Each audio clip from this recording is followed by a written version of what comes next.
वालेकुम वरहमतुल्लाहि वबरकातुहू। आज हमारा ये टॉपिक है कि आपको स्कॉलरशिप के बारे में गाइड करना है जो कि पाकिस्तान में HEC की तरफ से फुली फंडेड है। इसमें आपको कुछ भी पैसा देने की कोई ज़रूरत नहीं है, 100% फ्री है। और फ्री होने के साथ साथ आपको इसका स्टाइपेंड मिलेगा। पहले अपना इंट्रोडक्शन स्टाइपेंड क्या होता है? स्टाइपेंड मतलब कि आपको खाने पीने के पैसे मिलेंगे। अच्छा। ठीक है, अगर आप इनका खाना पसंद नहीं करते तो आप इनको वो खुद से लेके खा सकते हैं। ठीक है।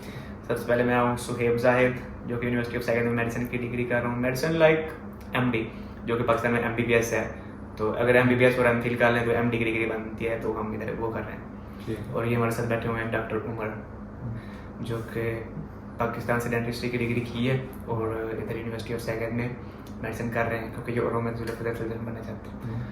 अब स्कॉलरशिप से भी बताना चाहूँगा कि MBBS और MD में सिर्फ फ़र्क ये है कि MBBS यूजुअली पाकिस्तान में 5 साल का होता है, उसके बाद आप डॉक्टर बन जाते हैं और फिर 1 साल की हाउस जॉब करते हैं। यहाँ पे 6 साल का MD होता है और इसमें जो है वो जो हाउस जॉब होती है वो कोई अलग से नहीं करनी पड़ती, बल्कि लास्ट ईयर जो है इंक्लूडेड होता है इसमें। तो ये पूरा जो है वो 6 ईयर्स का जो है इसमें जो है वो कोर्स होता है इसमें। बिल्कुल ठीक। और यहाँ पे मेडिसिन का अलग से अगर आप कहेंगे तो वीडियो बन जाएगी। मेडिसिन की अलग से वीडियो हम इसलिए नहीं बना रहे क्योंकि काफ़ी अभी बेसिक आपको स्कॉलरशिप लेना कैसे है उसके बारे में बताएंगे। ठीक है, सबसे पहले तो आपको ये पाकिस्तान की गवर्नमेंट देती है स्कॉलरशिप। ठीक है, HEC जो हायर एजुकेशन कमीशन है, स्कॉलरशिप के लिए आपको अप्लाई करना होता है। ये आते हैं स्कॉलरशिप इसकी दिसंबर में आते हैं। ठीक है, दिसंबर में आपको स्कॉलरशिप के लिए अप्लाई करना है। 1,000 फीस है, 1,000 फीस है। और फिर उसके बाद आपका टेस्ट होगा। टेस्ट पहले होता था कि बुक से आता था FSC की, जो कि बैचलर्स वाले हैं, और मास्टर वालों के लिए होता था ये logical reasoning, verbal non verbal, ये वाली चीज़ें। लेकिन अब सब के लिए ही ये वर्बल नॉन वर्बल हो गया है। ठीक है, लेकिन डिफिकल्टी लेवल इंक्रीज करते जाते हैं, जो मास्टर के लिए जा रहे हैं, जो PhD के लिए जा रहे हैं और जो बैचलर के लिए जा रहे हैं। सबसे पहले तो अब ये टेस्ट का नाम है USET, जो अंडर ग्रेजुएट एडमिशन टेस्ट है। ये तो बैचलर वालों ने देना होता है और MPhil वालों ने देना होता है, HET और PhD वालों ने भी। ठीक है, जैसे ही आप टेस्ट क्लियर करते हैं आपको HEC नॉमिनेट कर देती है। ठीक है, आपने दोनों पोर्टल पर अप्लाई करना होता है, हंगरी के पोर्टल पर भी और HEC के पोर्टल पर भी। अब जैसे ही आपके नंबर जो कि शॉर्ट लिस्ट हो जाते हैं, 400 सीट हैं इस दफ़ा, हमारी दफ़ा 200 सीट थी, इस दफ़ा 400 सीट होंगी। और जो भी सिलेक्ट होते हैं कैंडिडेट, HEC उनको नॉमिनेट कर देता है। अब उनकी एप्लीकेशन आगे लेके चलिए। स्टेप 1 क्या होगा? स्टेप 1 होगा कि सबसे पहले आपने HEC के पोर्टल पे अप्लाई कर देना है। ठीक है, HEC के पोर्टल जो कि आपको ग्रुप में इस लिंक में भी दे देंगे नीचे कमेंट में। और 3 पोर्टल पे आपने बेसिकली अप्लाई करना है। ETC पे जो कि टेस्ट के लिए रजिस्टर करना है, HEC पे जो कि आपने HEC को बताना है कि मैंने इस यूनिवर्सिटी में अप्लाई किया था और ये मेरा मेजर है, ये सब चीज़ें। और तीसरा पोर्टल होगा जो हंगेरियन होगा। ठीक है, जो कि TPF का पोर्टल है, उस पर आपने अलग से अप्लाई करना है। ये तीनों पोर्टल आपस में इंटरकनेक्टेड है। जैसे ही आप अगर HEC के ETC वाले पोर्टल पे जो आपने टेस्ट के लिए सबमिट किया है, अगर आपने टेस्ट दिया, पढ़ के देते हैं, आप नॉमिनेट हो गए, तो HEC क्या करेगा? HEC आपको नॉमिनेट कर देगा, आपका स्टेटस आ जाएगा नॉमिनेट। अब आपकी एप्लीकेशन आगे लेके चलेंगे। ठीक है, ये होगा आपका स्टेप 1। और फिर उसके बाद स्टेप 2 होगा कि आपने फिर HEC ने आपको कहना, फिर आपकी यूनिवर्सिटी आपका इंटरव्यू लेगी। ठीक है, कुछ 1-2 महीने बाद यूनिवर्सिटी आपका इंटरव्यू लेगी। अब उस इंटरव्यू में आपने ये बेसिक चीज़ें पूछेगी यूनिवर्सिटी के, आपकी ये जो प्रीवियस स्टडीज थी वो कैसी थी, आपने क्या पढ़ा। अगर FSC के बारे में कोई क्वेश्चन होंगे, अगर जो मेडिसिन डेंटिस्ट्री वाले हैं उनके लिए तकरीबन 40 मिनट का इंटरव्यू होगा। केमिस्ट्री और बायो में से 2-2 क्वेश्चन पूछेंगे। जो HEC का एग्जाम होता है उसमें मिनिमम कुछ क्राइटेरिया है कि कितने मार्क्स उसमें ऑब्टेन करने होते हैं? HEC का क्राइटेरिया ये है कि आपने पहले तो FSC इंक्लूड थी GPA, अब ये है कुछ नहीं है, ये प्लस पॉइंट है सबके लिए कि आपके जितने भी नंबर है पीछे आप वो भूल जाएं, आप टेस्ट के लिए तैयारी करें। ठीक है, आपके अगर टेस्ट में जिसके ज़्यादा है वो नॉमिनेट हो जाएगा, जिसके काम में वो निकल जाएगा। ठीक, यूनिवर्सिटी आपका टेस्ट लेगी। जब आप HEC की तरफ से नॉमिनेट हो गए, फिर यूनिवर्सिटी आपसे कांटेक्ट करेगी। ठीक है, यूनिवर्सिटी आपसे टेस्ट और इंटरव्यू के बारे में कांटेक्ट करेगी। पहले होगा टेस्ट, ठीक है, फिर उसके बाद होगा इंटरव्यू। ठीक है, इंटरव्यू में आपने बताना है, जो कि आपसे सुनेंगे आपकी स्टडीज़ के बारे में, जो कि मेनली डिग्री मेडिसिन डेंटिस्ट्री है। केमिस्ट्री और बायो के क्वेश्चन सुनेंगे, डिपेंड करता है यूनिवर्सिटी कुछ भी सुन सकते हैं। ठीक है, फिर उसके बाद आप अगर यूनिवर्सिटी से भी इतना परेशान होने की जरूरत नहीं है, यूनिवर्सिटी का टेस्ट ईजी होता है। आपका यूनिवर्सिटी का टेस्ट हो गया, ठीक है, इंटरव्यू हो गया, ठीक है, फिर उसके बाद यूनिवर्सिटी आपको कह देगी कि आप एक्सेप्ट हो। ठीक है, जैसे ही आप एक्सेप्ट हो गए, फिर उसके बाद आपने अपने डॉक्यूमेंट्स कंप्लीट करने हैं, क्योंकि बड़ा एक किसान काम है, आपने अपनी डिग्रीज वेरीफाई करवानी। एक्सेप्टेंस लेटर यूनिवर्सिटी की तरफ से आ जाएगा। बिल्कुल, एक्सेप्टेंस लेटर यूनिवर्सिटी आपको बाय मेल सेंड करेगी कि आप एक्सेप्टेड हैं, लेकिन एक्सेप्टेंस लेटर आपको एंड पे आएगा।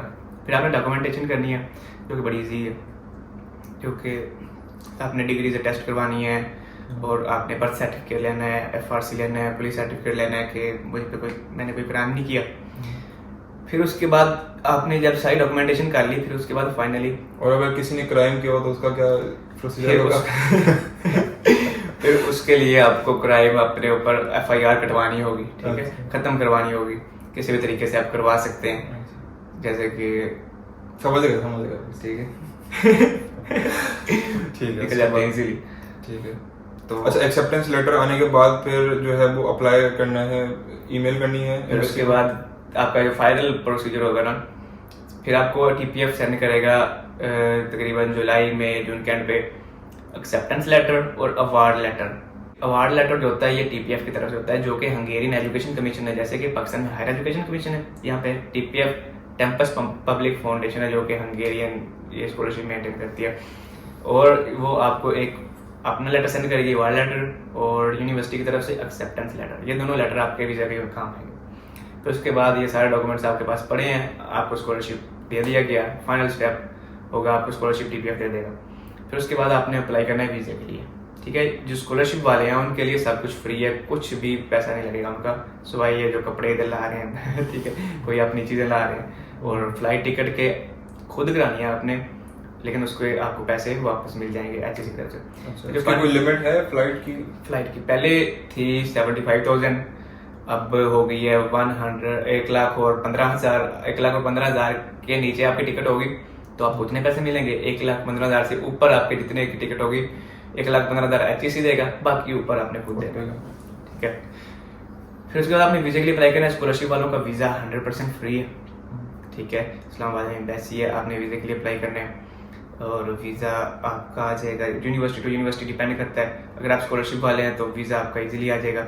इंटरव्यू में जो क्वेश्चन होते हैं वो सिंपली होते हैं कि आप यूनिवर्सिटी क्या करने जा रहे हैं, आपकी डिग्री कौन सी है, पाकिस्तान में क्या आपको पढ़ाई नहीं अच्छी लगी, कहना है कि थोड़ी तारीफें भी करनी है हंगरी की पढ़ाई की, हंगरी की पढ़ाई की, और इंटरनेशनल कल्चर है, और ये जरूर कहना है कि मैं पाकिस्तान वापस आऊँगा। अगर आपने ये ना कहा कि मैं पाकिस्तान वापस आऊँगा डिग्री कंप्लीट करके, तो आपका वीज़ा रिजेक्ट कर देंगे, ठीक है। ये बेसिक चीज़ें थी। फिर उसके बाद आपको फाइनल स्टेप आपने आना है, ये बेसिक चीज़ें। आपने एग्रीमेंट भी साइन करना होता है कि आपने डिग्री कंप्लीट करने के बाद वापसी पाकिस्तान आना है।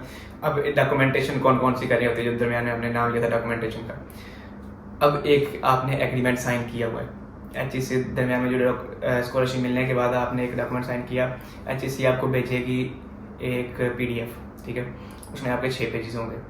6 पेजेस में एक आपने 6 पेजेस प्रिंट करवाने हैं स्टाम्प पेपर पे, ठीक है। यानी कि ये लीगल बॉन्ड होगा आपके दरमियान, HSC के दरमियान, कि आपने ये HSC से वादा किया है कि मैं डिग्री कंप्लीट होने के बाद पाकिस्तान सर्व करने आऊँगा 2 साल के लिए।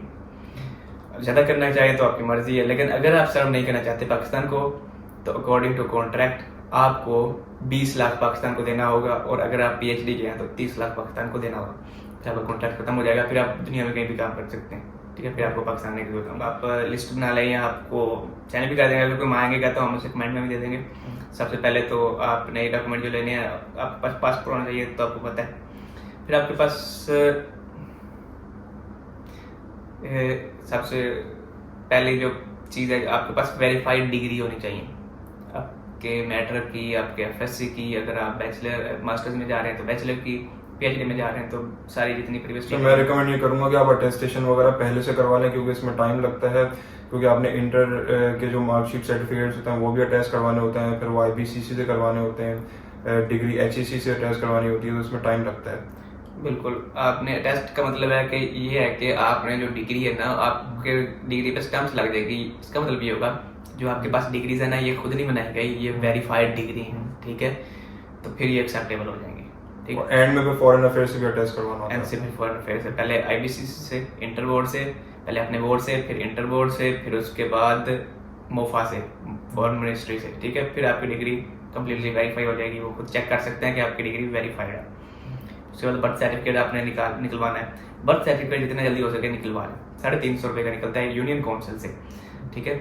और स्कॉलरशिप वालों के लिए बैंक स्टेटमेंट जो है वो इतनी ज़रूरत नहीं है, 50,000 हो 1 लाख हो तो चलेगा, ठीक है। सेल्फ के लिए नहीं, अभी बात करें अभी सिर्फ स्कॉलरशिप के लिए, सेल्फ के लिए अलग से वीडियो बनाएंगे। और जब यहाँ पे आप आ जाएंगे हंगरी में, उसके बाद आपने क्या क्या करना है उसके लिए भी हम एक अलग से वीडियो बनाएंगे। यहाँ पे क्या जॉब्स होगी, क्या चीज़ें होगी, आप एंड तक टेंशन नहीं लेनी है। यहाँ पे कम्युनिटी, पाकिस्तानी कम्युनिटी में आपको रखेंगे, ठीक है। बहुत अच्छी लाइफ है, अच्छी पढ़ाई है। तो अगर आप यूनिवर्सिटी ऑफ सैगेट आते हैं तो हम लोग आपकी हेल्प कर सकते हैं, लेकिन अगर आप दूसरे शहर जाते हैं तो वहाँ पे भी पाकिस्तानी लोग हैं जो आपकी हेल्प कर देंगे। बिल्कुल, पाकिस्तानी कम्युनिटी काफ़ी स्ट्रॉन्ग है, ठीक है। डेप्रेशन में यहाँ पे 4 बड़े शहर हैं, उनमें बहुत स्ट्रॉन्ग पाकिस्तानी कम्युनिटी, ठीक है। ये बेसिक इन्फॉर्मेशन थी स्कॉलरशिप के लिए। अब अगर आप कोई अप्लाई करना चाहता है तो कोई सवाल वगैरह है आपका तो आप कमेंट कर सकते हैं, या ईमेल जो है मुझे कर सकते हैं, हम लोग जवाब दे देंगे आपका। बिल्कुल, ठीक है, थैंक यू। ओके, अल्लाह हाफिज़। अल्लाह हाफिज़।